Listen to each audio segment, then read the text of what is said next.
there are hundreds of towns across remote Australia that struggle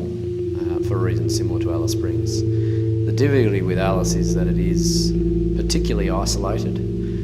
and it is particularly burdened by an overlay of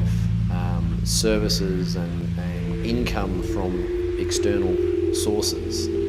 that carry with it an expectation that isn't necessarily driven or demanded by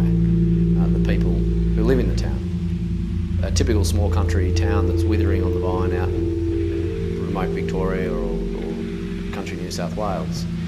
is somewhat insulated because they don't necessarily have to carry the expectations of a whole lot of people who are thumping money into it. In fact, their position might be the opposite, that there's not enough money and they're struggling, and there's probably a homogeneity about the town as it sort of strives towards a common goal.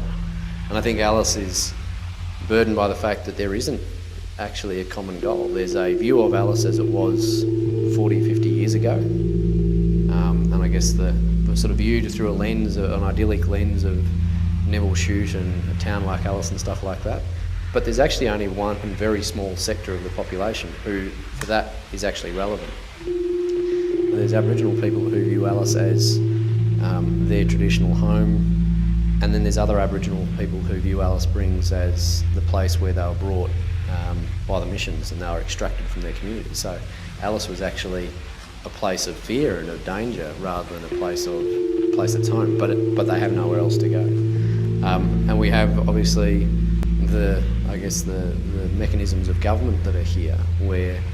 people are brought here to do a particular thing and to implement a particular program, and so success in their personal life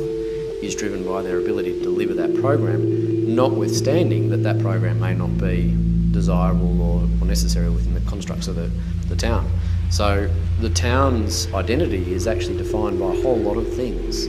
over which people who live in the town haven't actually necessarily asked for or have complete ownership over, and may in fact not be able to articulate themselves in a key